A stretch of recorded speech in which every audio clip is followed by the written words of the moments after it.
베드로전서 2장 1절부터 10절까지 우리 한 절씩 교독하시고 마지막 절 합독하겠습니다. 그러므로 모든 악독과 모든 기만과 외식과 시기와 모든 비방하는 말을 버리고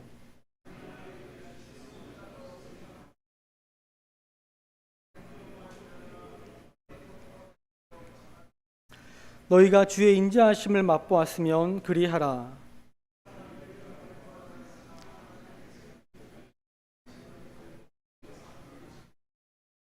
너희도 산들같이 신령한 집으로 세워지고 예수 그리스도로 말미암아 하나님이 기쁘시게 받으실 신령한 제사를 드릴 거룩한 제사장이 될지니라.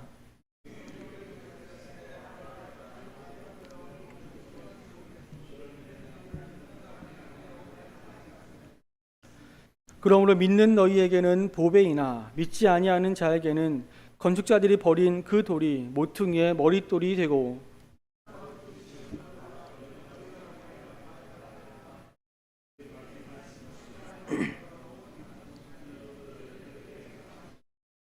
그러나 너희는 택하신 족속이요 왕같은 제사장들이요 거룩한 나라요 그의 소유가 된 백성이니 이는 너희를 어두운 데서 불러내어 그의 기이한 빛에 들어가게 하신 이의 아름다운 덕을 선포하게 하려 하심이라. 너희가 전에는 백성이 아니더니 이제는 하나님의 백성이요 전에는 긍휼을 얻지 못하였더니 이제는 긍휼을 얻은 자니라. 아멘. 혹시 여러분 축구 선수 중에 이승우 선수를 아십니까? 축구 선수 하면 손흥민밖에 모르는 분들이 많이 계실 텐데 이승우 선수는 이제 국가대표로도 몇 번 나왔기 때문에 조금은 아실 거라 생각을 합니다. 그런데 이승우 선수가 초등학교 6학년 때에 그 전국대회에 나가서 우승을 했습니다. 그런데 이 선수가 다른 학교 선수에 밀려서 득점왕을 놓쳤습니다. 돌아오는 길에 감독이 이승우 선수에게 대동초가 우승하고 득점왕을 놓친 건 네가 처음이다. 네가 오른발밖에 못 쓰는 반쪽 선수라 그렇다라고 하면서 일부러 이렇게 심한 자극을 주었습니다. 그래서 이승우 선수는 다음 날부터 왼발로만 공을 차게 되었고요.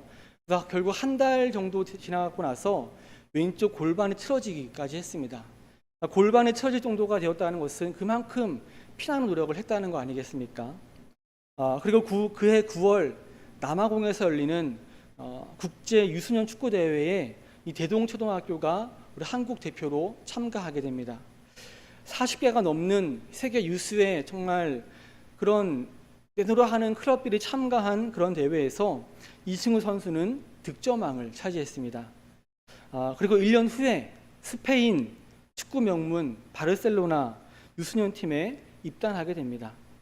감독의 충고에 자극을 받아서 그 피나는 노력을 한 결과 세계 최고의 팀이라고 할 수 있는 그런 팀에 들어가게 되었던 것입니다. 우리 성도들의 성화의 삶도 이것과 마찬가지라고 할 수 있을 것입니다.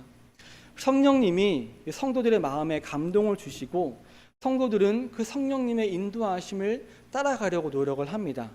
그게 바로 성화이고 성도는 그런 성화를 통해서 자라가고 또 영광을 얻게 됩니다. 하지만 성화의 과정은 그리 만만치가 않습니다. 이승우 선수가 골반이 틀어질 때까지 연습했던 것처럼 성화의 과정 역시 뼈를 깎는 고통이 있을 수도 있습니다.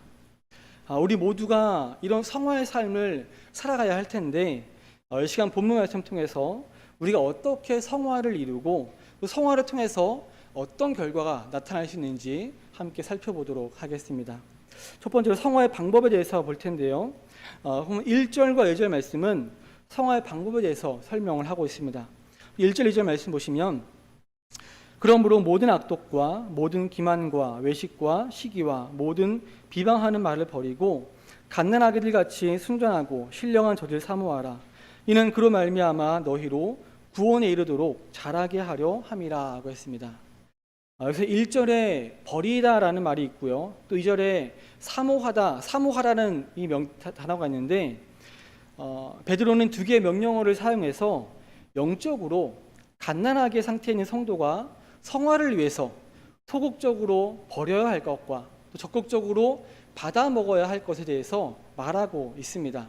즉 성화에 대한 소극적인 방법과 적극적인 방법 두 가지를 소개하고 있는 것입니다. 먼저 소극적인 방법으로 1절 말씀 보시면 모든 악독과 모든 기만과 외식과 시기와 모든 비방하는 말을 버리라고 했습니다. 성화의 삶은 이렇게 버리는 것부터 시작된다고 말할 수 있을 텐데요. 여기서 버리라는 말은 문자적으로 옷을 벗어버리다라는 뜻입니다. 이 단어가 비유적으로 쓰이면 겉옷을 벗듯이 죄를 버리다라는 뜻입니다. 사실 우리가 완전히 성화되기 전까지는 1절에서 말하고 있는 이런 모든 악독과 모든 기만과 또 외식과 시기 또 비방하는 말 이런 것을 입고 있는 것과 마찬가지라고 할 수 있을 것입니다. 그래서 자기도 모르는 사이에 이런 것들이 밖으로 나오게 되고 또 이런 것들이 자기 자신을 주장하게 되는 것입니다. 그래서 베드로는 이런 것들을 벗어버리라고 말하고 있는 것이죠. 베드로는 우리에게 먼저 모든 악독을 버리라고 했습니다. 이 악독은 단순한 악의와는 다른 것으로서 이 마음속에서 남을 해하려고 하는 무자비한 악을 의미합니다. 얼마 전 부산에서 이 정유정이라는 여인이 또래 여성을 살해하고 시신을 유기한 사건이 있었습니다. 그 범행 동기에 대해서 여러 가지 의문이 있었는데 며칠 전 기사를 보니까 이 정유정이라는 사람이 불우한 성장 과정과 대학 입학 및 취업 실패 등으로 쌓인 그 분노를 묻지마 살인 방식으로 해소했다고 합니다. 그의 공책 중 한 권에는 안 죽이면 분이 안 풀린다라는 글귀만 적혀 있었다고 합니다. 그 사람을 그렇게 만든 여러 가지 이유가 있을 수 있겠지만 어쨌든 그 마음속에 남을 해하려고 하는 악독이 가득했기 때문에 그런 범행을 저질렀다고 볼 수가 있을 것입니다. 또 실제로 우리 안에 복수심이 있을 때에 그 복수심의 크기와 비례해서 악독이 생기게 됩니다. 우리가 살다 보면 억울한 일을 당할 때도 있고요. 또 어떤 경쟁에서 질 때도 있습니다. 이제 그럴 때에 복수하려는 의도로 상대방을 해하려는 마음을 갖는 것은 우리가 버려야 할 악독입니다. 두 번째로 베드로는 모든 기만을 버리라고 했는데요. 이것은 속이는 것을 의미합니다. 근데 우리는 사실 아무렇지도 않게 남을 속이고 아무렇지도 않게 거짓말을 하고 있지 않습니까? 이런 것들을 버리라고 하는 것이죠. 세 번째로 외식은 문자적으로 타인 앞에서 머리를 숙이는 것처럼 보이지만 실제로는 속으로는 다른 마음을 품고 있는 것을 말합니다. 우리는 흔히 이런 사람을 위선적인 삶이라고 말을 하고 또 영어 성경에서는 이 단어를 위선으로 번역을 하고 있습니다. 또 네 번째로 버리라고 한 것은 시기입니다. 이것은 원래 소극적으로는 다른 사람의 성공에 대해서 좋지 않은 마음을 갖는 것입니다. 그러니까 사촌이 땅을 사면 배가 아프다고 하는 말이 그냥 나온 말이 아니겠죠. 또 적극적으로는 열등감에서 나오는 행위로서 다른 사람이 잘 되는 것을 방해하는 것을 뜻합니다. 또 마지막으로 모든 비방하는 말을 버리라고 했습니다. 여기서 비방하는 말은 문자적으로는 말을 통해 이루어지는 모든 온갖 종류의 중상모략이나 악담 등을 의미합니다. 베드로는 성화의 삶을 위해서 이런 5가지를 버리고 2절에서는 갓난아기들 같이 순전하고 신령한 젖을 사모하라고 했습니다. 여기서 순전하고 신령한 젖은 하나님의 말씀을 의미하는데요. 거짓이 없고 영적인 하나님의 말씀이라고 하는 것입니다. 베드로는 하나님의 말씀을 사모하라고 하면서 갓난아기들 같이 사모하라고 했습니다. 아기를 키워보신 분들은 아시겠지만 갓난아기들이 주로 원하는 것은 엄마의 젖입니다. 조금만 배가 고프면 젖 달라고 막 울어댑니다. 그렇게 갓난아기들이 엄마의 젖을 사모하는 것처럼 성도들은 자신의 영혼의 영양분을 공급하기 위해서 순전하고 신령한 하나님의 말씀을 사모해야 한다라고 말하는 것입니다. 이렇게 베드로는 성도들에게 모든 악독과 또 기만과 외식과 시기와 또 비방하는 말을 버리고 갓난아기들 같이 순전하고 신령한 하나님의 말씀을 사모하라고 했는데요. 그 목적은 바로 구원에 이르도록 자라게 하기 위한 것입니다. 성도는 예수님을 믿음으로 이미 구원받았습니다. 하지만 하나님은 우리가 구원받은 그 상태에 머물러 있는 것을 원하지 않습니다. 하나님은 우리가 성도들이 성화의 삶을 통해서 자라가기를 원하십니다. 자녀를 키우다 보면 그 자녀가 가장 귀여울 때가 있지 않습니까? 제가 볼 때는 한 4살 때부터 6살, 그때가 가장 귀여운 때인 것 같은데, 그렇다고 자녀가 그 상태에 머물러 있기를 원하는 부모는 아마 없을 것입니다. 그 귀여운 모습이 사라지는 것은 좀 아쉽긴 하지만, 그래서 자녀가 정상적인 지능과 정상적인 육체로 잘 자라기를 원할 것입니다. 우리를 바라보시는 하나님의 마음도 똑같지 않겠습니까? 그래서 예수님을 믿고 새 사람이 된 우리 성도들은 자라가야 합니다. 그것이 바로 성화의 삶입니다. 성화를 위해서 우리는 우리 안에 있는 모든 악독과 모든 기만과 외식과 시기, 모든 비방하는 말을 버려야 합니다. 그리고 갓난아기들 같이 순전하고 신령한 하나님의 말씀을 사모해야 합니다. 하나님의 말씀을 읽고 듣고 또 어떤 분들은 필사를 하시면서 그렇게 말씀을 사모하여 가까이 할 때에 그 말씀이 여러분을 변화시켜 줄 것입니다. 말씀이 여러분의 영적인 영양분이 되어서 자기도 모르는 사이에 자라가게 될 것입니다. 그래서 이렇게 버려야 할 것들은 버리고 또 하나님의 말씀을 사모함으로 성화의 삶을 살아가는 모든 성도님들 되시기를 바랍니다. 두 번째로 성도는 이 성화를 통해서 교회로 세워져 가야 합니다. 앞에서 베드로는 이 성화의 방법을 설명하면서 버릴 것들은 버리고 하나님의 말씀은 사모하라고 했습니다. 그리고 이어지는 3절에서 너희가 주의 인자하심을 맛보았으면 그리하라고 합니다. 베드로는 앞에서 설명한 성화의 방법대로 우리 성도들이 순종해야 하는 근거로 하나님의 인자하심을 말하고 있습니다. 우리는 우리 자신의 죄와 또 아담의 원죄로 철저하게 영적인 무능 가운데 있던 사람들입니다. 그래서 우리 스스로는 하나님을 발견할 수도 없고 구원에 이를 수도 없습니다. 또 우리는 하나님을 향하여 또 수많은 죄를 지으며 살아왔습니다. 그런데 하나님께서 이런 우리에게 긍휼을 베풀어 주셔서 우리를 구원해 주셨습니다. 우리가 구원받은 것 하나만으로도 하나님께서 인자하신 분이라는 사실을 우리는 경험한 것입니다. 이렇게 주께서 인자하신 분이라는 사실을 맛보았다면 버릴 것들은 버리고 하나님의 말씀을 사모하며 성화의 삶을 살아가라고 말하고 있는 것입니다. 이런 성화를 통해 베드로는 교회를 세워갈 것을 말하고 있습니다. 교회의 머리는 예수님입니다.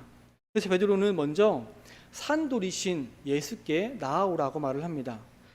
본문 4절 말씀 보시면 사람에게는 버림바가 되었으나 하나님께는 택하심을 입은 보배로운 산돌이신 예수께 나아가라고 합니다. 여기서 베드로는 예수님을 산돌이라고 했습니다. 돌은 무생물입니다. 생명이 없습니다. 그런데 살아있는 돌이라고 말하고 있습니다. 죽은 것처럼 보이지만 살아있는 돌입니다. 그래서 산돌은 예수님의 부활의 이미지가 담겨 있다고 볼 수 있습니다. 이 산돌은 사람에게는 버림바가 되었습니다. 예수님은 메시아로서 이 땅에 오셨지만 유대인들은 그 예수님을 메시아로 인정하지 않고 그를 버려서 십자가에 못 박고 말았습니다. 그러나 그 예수님은 하나님께 택하심을 입은 아들이었고 십자가에 못 박혀 죽으셨지만 다시 부활하심으로 보배로운 산돌로서 자리매김을 할 수 있었습니다. 베드로는 성도들에게 그 예수님께로 나아오라고 말합니다. 그리고 5절에서 너희도 산돌같이 신령한 집으로 세워지라고 합니다. 앞선 4절에서는 예수님을 산돌이라고 했는데 5절에서는 성도들을 향해서 너희도 산돌같이라고 말을 합니다. 이것을 통해서 산돌이신 예수님과 연합된 성도들 역시 산돌이 된다는 사실을 알 수가 있습니다. 즉 성도들이란 이미 죄로 인해 죽은 자들이었지만 그리스도를 믿음으로 인해서 그리스도께서 죽음에서 부활하신 것처럼 새 생명을 얻었고 장차 부활할 자들이 되었다는 것입니다. 이에서 더 나아가 베드로는 성도들이 신령한 집으로 세워져야 한다고 권고합니다. 그래서 신령한 집은 교회를 의미합니다. 그러니까 예수님을 믿고 그리스도와 연합된 성도들은 하나님의 참된 성전인 교회로 세워져 가야 한다는 것입니다. 여기서 하나 짚고 넘어갈 것이 있는데, 원어 성경으로 볼 때 5절에 나온 이 산돌은 복수형으로 되어 있고요, 신령한 집은 단수형으로 되어 있습니다. 그러니까 이것은 교회는 혼자 세워가는 것이 아니라 여러 성도들이 합력하여서 하나의 교회로 세워져 가야 한다는 것을 보여주는 것입니다. 이어서 베드로는 성도들에게 거룩한 제사장이 되라고 권고하고 있습니다. 5절 하반절 말씀 보시면 예수 그리스도로 말미암아 하나님이 기쁘게 받으실 신령한 제사를 드릴 거룩한 제사장이 될지니라고 했습니다. 이 거룩한 제사장은 단수로 쓰여서 성도 한 사람 한 사람이 각각 거룩한 제사장이 된다는 것을 보여줍니다. 구약시대 성도들은 오직 레위 지파에서 세워진 그 제사장의 중보를 통해서 하나님께 제사를 드렸고 하나님께 나아갈 수 있었습니다. 하지만 신약의 성도들은 성도 스스로가 제사장의 자격으로 하나님께 담대히 나아갈 수 있게 되었습니다. 우리가 이런 자격을 얻을 수 있게 된 것은 바로 예수 그리스도 때문입니다. 예수님은 십자가 사역을 통해서 완전한 중보의 사역을 감당하셨고, 그 예수 그리스도를 믿는 자는 누구든지 담대하게 예수님을 통해서 하나님께 나아갈 수 있게 된 것입니다. 예수 그리스도를 믿으면 누구나 거룩한 제사장이 될 수 있다는 것입니다.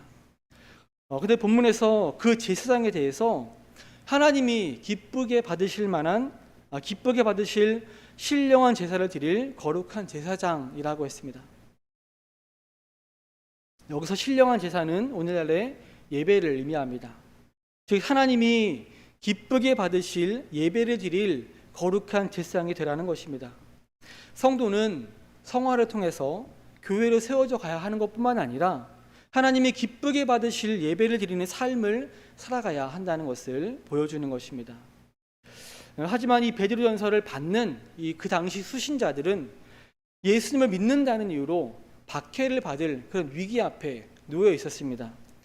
그런 위기 앞에 성도들의 신앙은 뒷걸음질 칠 수도 있었습니다. 그래서 베드로는 6절에서 그를 믿는 자는 부끄러움을 당하지 아니하리라고 했습니다. 이 부끄러움을 당하지 아니하리라라고 한 이 부분을 원어로 보게 되면 히브리어로 우라는 단어와 매라는 단어가 들어가 있는데 이 둘 다 부정어입니다. 그래서 이것은 이중 부정어로서 결단코 뭐뭐하지 아니하리라라고 하는 뜻을 가지고 있습니다. 그러니까 베드로는 이런 표현을 통해서 예수님을 믿는 자는 결단코 부끄러움을 당하지 않을 것이라는 말을 하는 것입니다. 또 환난의 때에 이것은 그리스도를 믿는 것이 결코 헛되지 않을 거라는 의미를 가지고 있습니다. 또 이 말은 환난의 때에 진멸되지 않을 것, 또 최후의 심판 때에 당당하게 하나님 나라에 받아들여질 것 등 다양한 의미를 포함하고 있는 표현입니다. 베드로는 이런 표현을 통해서 지금 박해 앞에 놓인 그 성도들에게 박해로 인한 두려움이나 공포감에서 벗어나서 그리스도 안에 견고히 서 있을 것을 권면하고 있는 것입니다. 이 본문에서는 예수님을 산돌로 비유하고 있습니다. 보배로운 산돌이신 예수님은 사람들에게 버림받으셨습니다. 그러나 진정한 건축자이신 하나님에 의해서 요긴한 모퉁이의 머릿돌이 되셨습니다. 본문 7절 하반절 말씀 보시면 건축자들이 버린 그 돌이 모퉁이의 머릿돌이 되었다고 했습니다. 즉 예수 그리스도께서 교회의 머리가 되셨다는 의미입니다. 그 예수님처럼 성도 개개인도 그리스도 안에서 구원받은 산돌로서 이 세상에서 고난받게 될 것입니다. 사람들에게 버려질 수도 있고요, 또 밟힐 수도 있습니다. 그러나 예수 그리스도를 믿는 자는 결단코 부끄러움을 당하지 않을 것이라고 하는 이 말씀을 기억하시면서 성화의 삶에 최선을 다해서 결국 하나님의 신령한 집인 교회로 세워져 가는 모든 성도님들 되시기를 바랍니다. 세 번째로 우리 성도는 성화의 결과 복음을 전파해야 합니다. 이제 베드로는 성도들의 신분과 또 성도들에게 주어진 사명에 대해서 말합니다. 먼저 본문 9절 말씀 보시면 그러나 너희는 택하신 족속이요 왕 같은 제사장들이요 거룩한 나라요 그의 소유가 된 백성이니 이는 너희를 어두운 데서 불러내어 그의 기이한 빛에 들어가게 하시니에 아름다운 덕을 선포하게 하려 하심이라고 했습니다. 여기서 성도들의 신분에 대해서 네 가지로 말하고 있는데요. 먼저 택하신 족속이라고 했습니다. 여기서 택하신이란 말은 신약 성경에서 오직 종교적인 의미로만 사용되었습니다. 이 단어는 하나님께서 예수님을 택하셨다고 할 때, 또 천사들을 택하셨다고 할 때, 또 예수님을 믿는 성도들 택하셨다고 할 때 사용되었습니다. 누가 택하셨습니까? 하나님께서 택하셨습니다. 그러므로 택하신 족속이라는 말의 의미는 구약 시대에 아브라함의 그 혈통으로 하나님의 택함 받은 이스라엘이 아브라함의 혈통으로서 하나님의 택함 받은 족속이 되었던 것처럼 이제는 예수님을 믿는 성도들이 하나님의 택함 받은 족속이 되었다는 것입니다. 사람들은 이 세상에서 좋은 것이라면 무엇인지 택함 받고 싶어 합니다. 그런데 여러분은 이 세상에서 가장 중요한 분, 가장 위대한 분이신 하나님의 택함을 받으신 분들입니다. 그 다음에 베드로는 왕 같은 제사장이 되라고 했습니다. 이 말은 구체적으로 왕으로서 하나님을 섬기는 제사장직 혹은 왕의 존귀를 부여받은 제사장직을 의미합니다.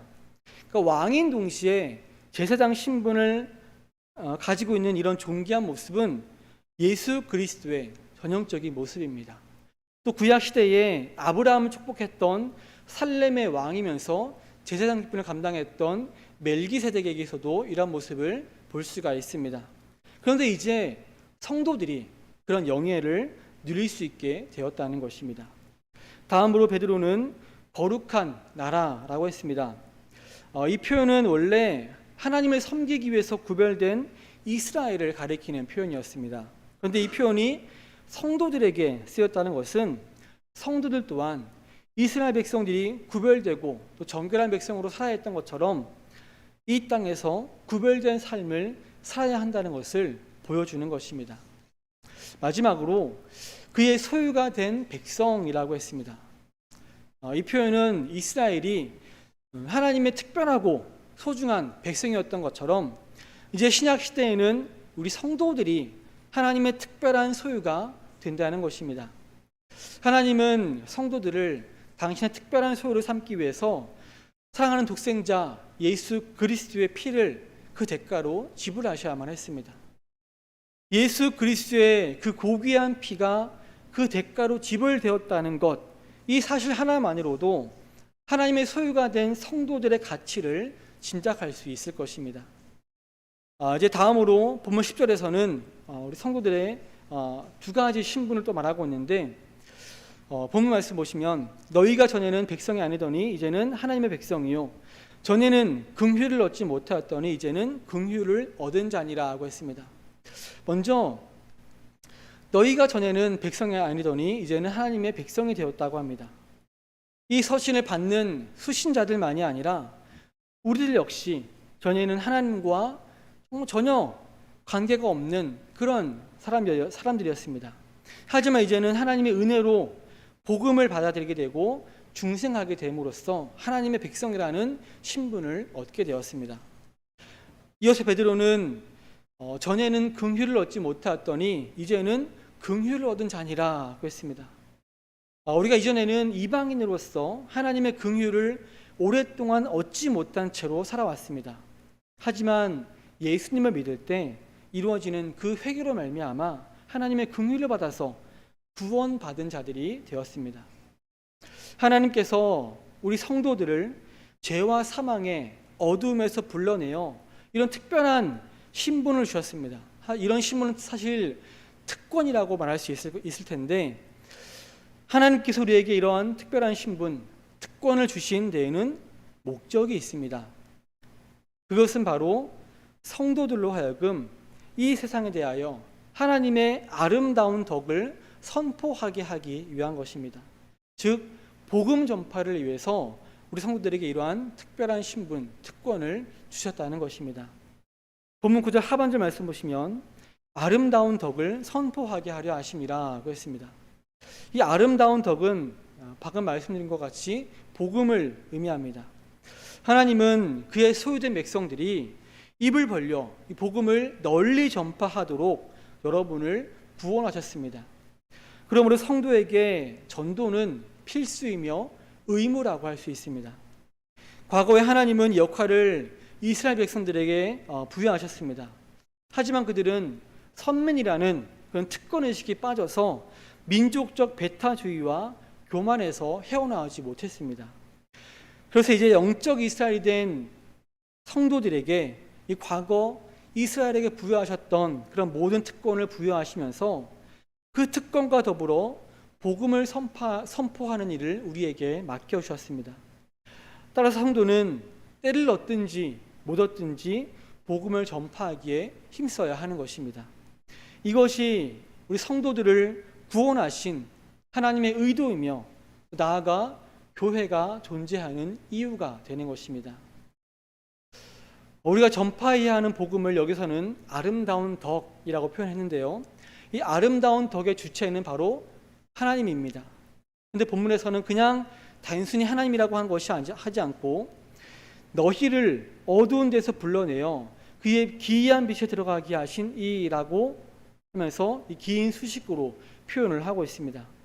베드로가 이렇게 표현한 것은 깊은 의미가 있는데 이것은 하나님의 아름다운 덕은 죄인을 그 비참한 자리에서 불러내신 후에 하나님의 기이한 빛으로 들어가게 하시는 일과 관계가 있다는 것을 보여줍니다.